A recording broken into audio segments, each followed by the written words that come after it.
चलिए मेरे प्रिय विद्यार्थियों, आज मैंने आपके लिए छोटी सी कोशिश की है समझाने की कि महादेवी वर्मा जी की जो महत्वपूर्ण रचनाएं हैं उनकी विधाओं सहित आपको सुनते ही सुनते याद हो जाएं, ऐसा मैंने छोटा सा प्रयास किया है। तो वीडियो को अंत तक जरूर देखना है ताकि समस्त महत्वपूर्ण रचनाएं विधाओं सहित आपको याद हो जाए और कहानी को समझ जरूर लें, क्योंकि कहानी में ही तो सब कुछ है। देखिएगा, महादेवी वर्मा जी की प्रमुख रचनाएं। तो महादेवी वर्मा जी ने जो महत्वपूर्ण रचनाएं लिखी तो बहुत सारी हैं, लेकिन परीक्षाओं में जो आती रहती हैं, UP board, high school, intermediate में जो आती रहती हैं, वो कौन सी हैं? तो देखिएगा, पूजनीय महादेवी वर्मा ने कहा कि रश्मि, निहारिका और दीपशिखा सांध्य गीत गाने के लिए निहार जाने का विचार कर रही थी। समझिएगा, एक कहानी है।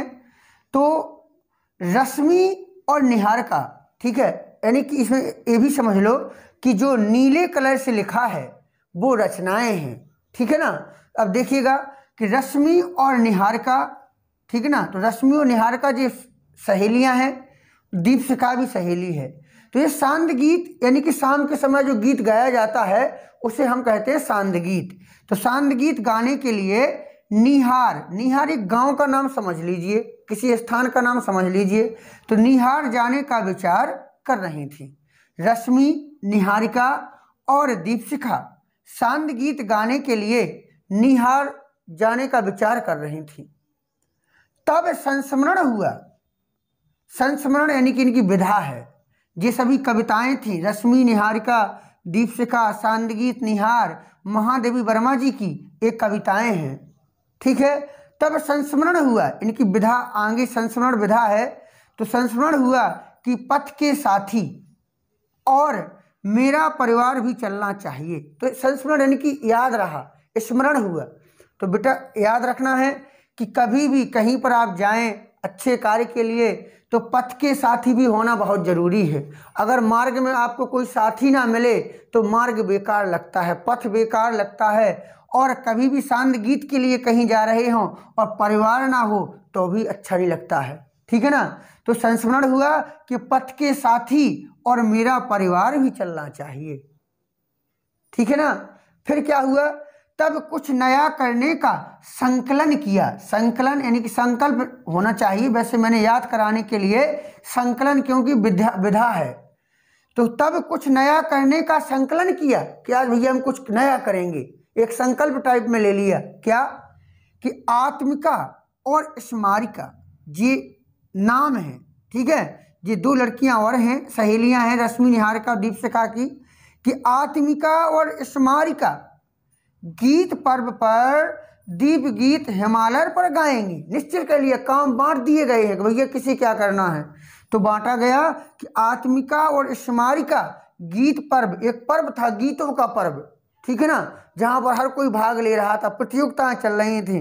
तो बताया कि गीत पर्व पर दीप गीत, जो दीप वाला गीत होता है ना, दीपक रखते समय गाया जाता है, तो वो हिमालय पर गाएंगी। आत्मिका और स्मारिका गीत पर्व पर दीप गीत हिमालय पर गाएंगी। और याद रखना परिक्रमा निरंतर चलते रहना चाहिए। ये भी इनके एक संकलन है, निरंतरा चलते रहना चाहिए, यानी कि निरंतर चलते रहना चाहिए, परिक्रमा बंद नहीं होना चाहिए। जब भी हम किसी पुण्य काम के लिए बाहर जाते हैं, ठीक है, तो वहाँ पर हम परिक्रमा वगैरह भी लगाते हैं। तो परिक्रमा यानी कि निरंतर चलते रहना चाहिए। निरंतर भी उनकी एक रचना है, क्योंकि एक स्मृति की रेखाएं अतीत के चलचित्र में हमेशा रहना चाहिए।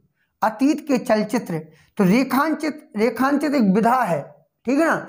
तो उसमें उनकी दो प्रमुख विधाएं आती रहती हैं कि स्मृति की रेखाएं और अतीत के चलचित्र। चलचित्र जानते हो, फिल्म वगैरह, दिमाग में चलने वाली तस्वीर। तो उन्होंने कहा क्योंकि ये स्मृति की रेखाएं, स्मृति जानते हो ना, मेमोरी, अंग्रेजी में क्या बोलते हैं, मेमोरी। तो स्मृति की रेखाएं अतीत के चलचित्र में हमेशा रहना चाहिए। तो इस तरीका से अगर आप इसको एक बार फिर से पढ़ लेते हो तो आपको समस्त महादेवी वर्मा जी की इम्पोर्टेंट, जो परीक्षा में अधिकांशतः आई हुई हैं, याद हो जाएंगी। वैसे तो उन्होंने बहुत कुछ लिखा है, ठीक है, मैं क्या पढ़ाऊँ, ठीक है।